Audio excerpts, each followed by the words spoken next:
Maganda yung tanungan dito eh.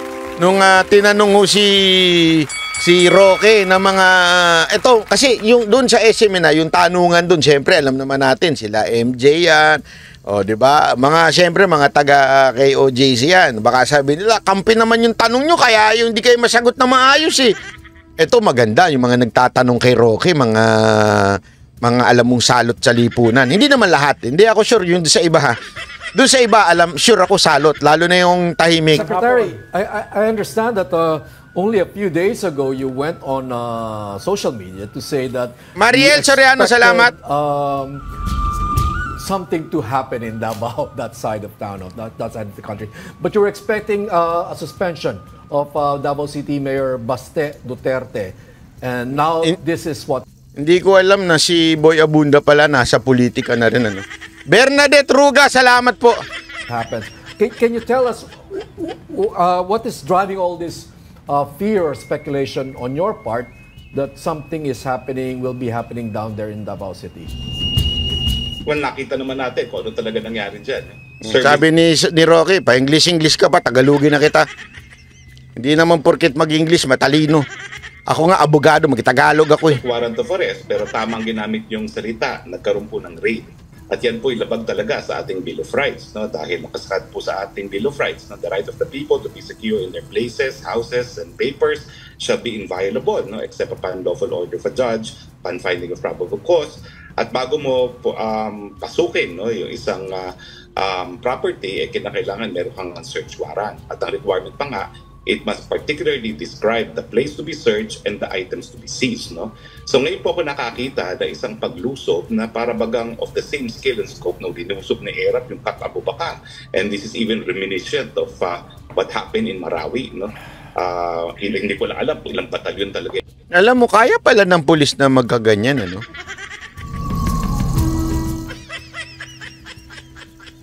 Bakit din nila bantayan yung mga nagraraling mga jeepney driver na may nabugbog pang isang reporter? Ba't di kaya yun ang bantayan nila? Itong mga polis na pumasok dyan, no? At hindi ko talaga alam kung bakit tinatrato na parang armed terrorist group itong pinaghahanap nila, no? Kaisa-isang tao lamang. No? Okay. Kanina sinabi ni Ronald Culto, no? Pero alam mo, kahit anong tingin. Sabi nito isa, napanood ko yan kanina, sunog si Llamas, Culto daw. Ikaw na magkwento. Kwento mo na, ikaw na. Kwento mo. Gusto mong may kwento, di ba? O kwento mo. Parang ikaw yung nanonood sa sine. Alam ko yung susunod na mangyayaring ganito mangyayari dyan eh. Ganito. O ikaw na magkwento. Kwento mo, sige. Tahimik na kami. Basahin nyo na lang yung sasabihin niya. O, kwento mo na! Ikaw na! Joke lang po. Nanlalambing lang ako. Hindi kasi may mga ganyan sa sinihan eh, di ba? Nakakainis. Di ko alam ba't pa sila nanood. Di ba yung may bubulong-bulong sa likod? Uy, alam mo yung gaganto. Tapos mauuna siyang tumawa para ba sinasabi niya doon sa iba? Napanood ko na yan eh. Nakakatawa yung part na yan. Gago mo! Gago! John Mira Flores, salamat po. Diba? Sino sa inyo nakapanood na? Ako na dati ko kasing nanunood sa sinihan. Libre kasi ko dun eh. Nanunood ako sa sinihan. Hey, Sir Prugal, salamat po. Every time merong talagang merong magmamagaling sa tabi mo. Magkikwento dun sa katabi niya. Ganito nangyari dyan eh. Alam mo ba, ito si Daniel Padilla. O biglang si Catherine Bernat. O pag ganun-ganon, akala mo naman, o ano ngayon kung napanood mo na, lumayas ka na. Okay na ba? Panoorin na natin to. Okay? O kung sino man yung nakapanood na, ano nyo na, post nyo muna, mag-forward na lang kayo mamaya-maya. Laging dyan, nakalagay din sa ating saligang batas, no, yung karapatan na magkaroon ng pananampalataya. At dapat naman respetuhin natin yan, no, dahil yan po ay garansyato talaga ng ating saligang batas. Mr. Secretary, so bukod doon sa kanilang paglusob na wala pong search warrant, syempre pagpasok na may mga baril, marami rin Tingnan mo, at saka alam mo ba, yung mga itsura ng mga kababaihan at kalalakihan dyan, parang mga anghel. Delikado nga pag pumunta dyan si Nino. Buti na lang si Nino nagkabilang bakod na. Kasi kung hindi siya nagkabilang bakod tapos biglang inimbitahan siyang kasama namin, sigurado ko yung tingin niya doon sa mga kalalakihan dyan, yung parang... Di ba siyang dabawe niya? Nakita mo na ba yung mga tao dyan? Sigurado ako nakita mo na yung mga tao dyan. Ang amo ng mukha, may mga lahi. Totoo naman eh. Talagang parang parang hindi makabasag pinggan. Kaya nga nung doon nagpunta kami dyan, may mga nagpapapicture. Banat ba ipapicture? Gumaganon ako. Huwag kayo masyadong dumikit. Temptasyon kayo, ganun. Ganun eh. Nag-iingat ba tayo? Kim Bagon, salamat po. Pero kung siguro si Nino nandyan, matatanggalan ng ngipin yun.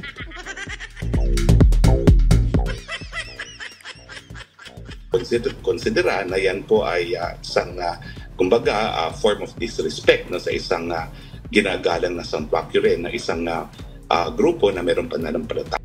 Sabi ni Totol naman, binabara mo ako. Gino-joke ko lang naman ikaw. Biro-biro lang yun, nilalambing ko lang kayo. Huwag ka naman magalit. Lambing-lambing lang yun, ha? Pinapasaya lang natin ang buhay nyo. Ayan. I'm sure kung ito po'y nangyari sa isang Catholic simbahan, and there would be widespread outrage already, dahil talagang since the time of Middle Ages, ang mga lugar na sinasambahan ay kinukonsider nga na sanctuaryo. In fact, yung mga nagtatago from the law, talagang binibigyan din ng sanctuaryo dyan sa mga simbahan na yan. Okay. So I think there was not just a violation of the Bill of Rights, there was also a gross disrespect for a religious place of worship. Okay. Mr. At Secretary? dapat mabahala lahat kasi nga di mo maintindihan bakit kinakailangan ganitong karaming puwersa ang magsuserve ng warrant of arrest laban sa isang tao lamang. At saka, pansinin ninyo, 4 na lugar ang kanilang linusob. Ibig sabihin, hindi naman... Tingnan mo, ang babata niya mga yan, Tapos ang mga... Pinakita ho ba kayo mukhang mga tulisan dyan? Pag siguro nandiyan sila Boss Dada, sila Jay Guevara, yan, mukhang mga tulisan niya mga yan. Pero yung mga yan, ang babata niya, tas ang daladala ninyo, yung mga mahabang baril. Sila alam kung nasan talaga yung puhulihin nila. So nagkaroon talaga sila ng parang fishing expedition dahil kung alam nila kung nasa na-arrestuhin, isang lugar lang ang pinuntahan nila. Ito, 4 at the same time. So bukod pa po dyan sa nakikita ninyo, ang balita ko, meron pang 3 helicopter, meron pang mga speedboat na ginamit naman para doon sa isang lugar. Grabe, may helicopter pa. Nakita niyo yung parang parang gear. Alam mo yung pakiramdam noon na nagkakaroon ng kudita. Parang ganun Bakit kaya may helicopter?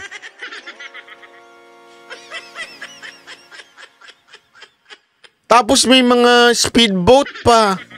Ang OA nyo? Sekretary, ang OA mo.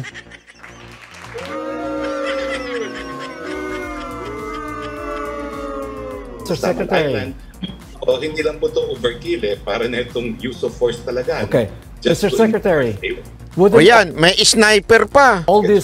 Wouldn't all this be avoided if Mr. Yan, yung mga hirit na mga tanso. Would this be avoided when kung wala daw, hindi nagtatago si Kibuloy? Tingnan nyo sagot ni Roque. Pastor Kibuloy or Pastor Kibuloy would simply face the court. Hindi ko po alam kung anong sagot dyan. Gago! Bakit kasi siya ang tatanungin mo? Di naman siya abogado ni Pastor Kibuloy. Hindi, totoo naman Bakit? Kasi yung pinupunto nila dyan, ito kasi yung mali nilang pananaw na gusto kong basagin, ha? Ang pananaw nila, kasalanan nyo naman kaya namin ginawa yan. Parang ganun ang dating. Parang ganun Kasalanan ninyo kaya kayo ginanyan ng pulis kasi hindi nyo ilabas si Kibuloy. So, ibig sabihin, pwede ka na palang gumawa ng illegal porket yung tao, hindi nagpapakita, ganon? Sino sa inyo ngayon ang parang umaasal terorista? Kung pinagbibintangan nyo yung mama, tama, mali. Kahit ba sabihin nating nagtatago yung mama, hindi ibig sabihin gagawa na kayo ng illegal na bagay in a way pagka magsuserve kayo ng warrant. Kailangan, hindi kasi nagtatago siya kaya kailangan namin lumusob ng isang kaderba. Hindi ganun yun. Sabi ko lang, nagkaroon po ng labag sa karapatang pantao sa ating Bill of Rights na yan po ay ginagarantihan ng Estado sa ating teritoryo. Attorney, nabanggit mo Attorney, yung yung search, yung arrest warrant ba, can it serve as a basis for requesting for a search warrant sa lahat ng premises ni Apollo Kibuloy and including the compound of his religious group? Sinabi nyo na nga, religious group yan, may mga karapatan yan, being a religious organization. Yung arrest warrant ba sa kanya pwede yung basis kung sakali na eto nakita ng gobyerno hindi natuloy, walang nangyari sa raid. Sigurado ako. Leonor, Sini, so anong plano nila kung nandun si Pastor? Pabarilin nila kasi may mga sniper silang kasama, hindi ko nga alam eh. Yun na nga bakit may sniper? Ano? Hindi, alam mo, kasi sinabi nga ni Attorney Trixie, they have to justify the force. Yung puwersa na pinadala nila, they have to justify it. Pag nagdemanda ang KOJC na bakit ganun kabrutal yung ginawa nilang ganun ka-OA yung ginawa nilang pagsiserve ng warrant. Ulitin natin serve ng warrant ito magkaiba ho yung search warrant sa arrest warrant. Arrest warrant po ito. Kung search warrant, dun mas posible pang marami. Kasi sabay-sabay na hahanapin, hahalughugin. Pwede yun. Kaya lang hindi ho search warrant ito. Arrest warrant lang ito. Ibig sabihin, magbibigay lang arrestuin ka. Ito. Isi-serve sa iyo. Ito yung warrant mo. Arrestuin ka namin. Meron kang karapatang maganto ganin yan. Ganun. Ngayon, yung paggamit ng puwersa, is it not necessary? Sabi nga ni Atty. Trixie at ng ilang abogado, necessary naman yan. Depende kung ano yung intel na nakuha ninyo. Ang sinasabi nga dito paulit-ulit, this is not the first time na nangyari na iserve ang warrant. And wala namang nangyaring pagpalag. Ibig sabihin, there is no history of being violent sa grupo ng KOJC. Kung meron, that's the time na magpadala kayo ng isang batalyon kung gusto ninyo. Wala. Pangalawa, you all know that lahat ng baril dyan isinurrender na. As a matter of fact, kasama pa nga yung mga kapulisan nung sinurrender yan di ba? So ibig sabihin nun, there were no intention at all na pigilan, manggulo, maging bayolente ang KOJC. So ano ang basihan ninyo? Bakit may sniper? Bakit may helicopter? Bakit nyo kailangang gibain? Ano ang basihan ninyo? Yun ang kailangan nilang i-justify ngayon sa korte. Maghahanap ng search warrant. Pwede bang gawing basis yun na meron kami arrest warrant to serve and we need the search? Ang nangyari nga po, meron silang lawful arrest warrant at nagkaroon ng incidental search na pinagbabawal. Baliktad po kapag meron kang lawful search warrant, pwede kang magkaroon ng incidental arrest kasi meron naman talaga tayong sitwasyon na merong warrantless arrest. Pero never pong pinapayagan ang incidental search as a consequence of a lawful warrant of arrest. Ulitin natin yan. Napaka-importante niyan sa batas. Sinasabi yung pag ikaw binigyan ka ng search warrant, nagpunta, sinearch, may nakitang wanted, pwedeng arestuhin. Okay. May nakitang hinahanap ng batas habang may search warrant, pwedeng arestuhin. Pero hindi pwede yung kabaligtaran. Arrest warrant, isi-serve mo, tapos isi-search mo. Hindi pa pwedeng ganun. Kasi ang purpose mo lang, iserve lang talaga yung arrest warrant. Hindi ka pwedeng maghalughog. Kaya nga kailangan, alam mo kung nasaan yung taong ipagsisilbihan mo ng arrest warrant. Hindi pa pwedeng, hindi ka sigurado. Or more or less, sabi nga, kailangan man lang may probable cause ka na nandito siya kasi may nakakita, may intel na nakakita, labas-pasok siya. Hindi As a matter of fact, sabay-sabay nilang hinalughog yung buong lugar, pati dun sa ibang lugar ng KOJC. Ibig sabihin, wala silang idea kung asan si pastor. Walang may idea. Basta lang sila nagpunta doon na full batalyon, ilang batalyon dinala doon, nilusob. Mali yun. Yun yung sinasabing mali. Bawal na bawal. Pwede sila mag-request based on the arrest warrant. Ngayong nangyari na to afterwards. Hindi ko po alam kung anong hahanapin nila doon. Kasi ang hinahanap naman nila tao talaga eh.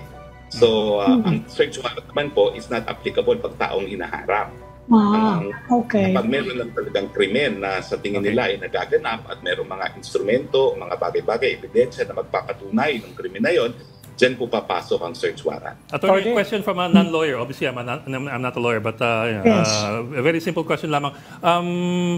Does that mean that arrest warrants can only be served in public? Kasi, if a person is in his house and there's an arrest warrant, can the police try to get into the house to arrest a person? Or does that mean that arrest warrants can only be served in a public place kung naglalakad siya o kumakain siya sa restaurant and so on down the line? How does that work? Well, alam niyo po, depende talaga yan sa sitwasyon, no?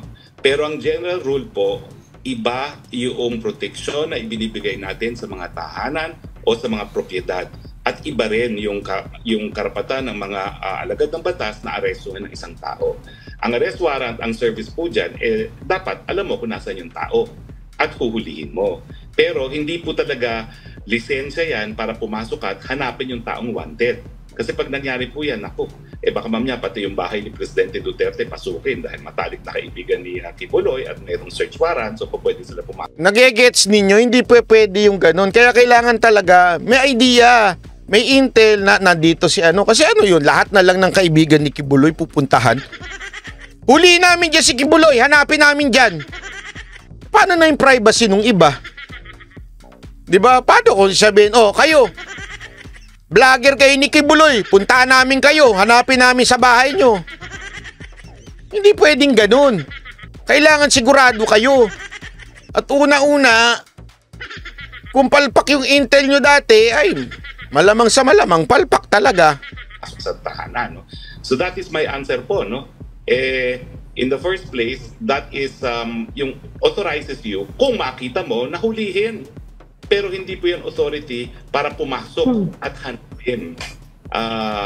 Hindi po talaga, otherwise mawawala yung proteksyon na binibigay ng sariling batas doon sa ating mga tahanan at iba pang mga lugar. Attorney, nabanggit mo kanina na itong raid ay parang yung paglusob ni ERAP doon sa Camp Abubacar at saka yung offensive sa Marawi. Hindi ba sobra namang stretch yun? I was in Cotabato nung nilusob ni ERAP yung Camp Abubacar. It was almost a total war. Daming casualty, may mga tangke, may mga helicopter gunships. Yung Marawi, siege wasak yung buong Marawi. No? Talagang dinurog. At saka di ba spokesperson ka nun nung nilusob yung Marawi? Oo, you're taking me literally, Ronald. Kaya nang sinabi mo kanina na kulto sila, no? At actually, yung pagtawag mong kulto sa kanila already violates their guaranteed right to believe, no? Pero ang aking punto, isang taong hinahanap, how does that justify a minimum battalion? Dahil si Yamas, alam mo namang dilawan yan. So sinasabi niya, di ba, masyado na exaggerated yung style ng sinasabi mo doon kay ERAP at saka doon sa Marawi. May mga tangke doon. Sinasabi ni Roque, ang punto kasi dito, yung bang isang tao lang yung hahanapin mo o ilang tao lang na hindi naman war merong history ng pagiging pumapalag, lumalaban, nagiging violent. Wala namang history si Pastor Kibuloy ng ganon. Kaya OA o overkill yung ginawang panguhuli, supposedly.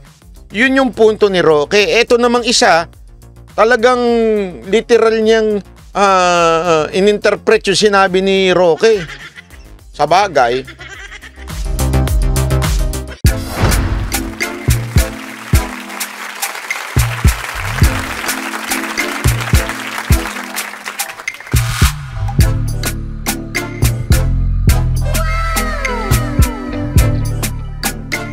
The next performance will start momentarily.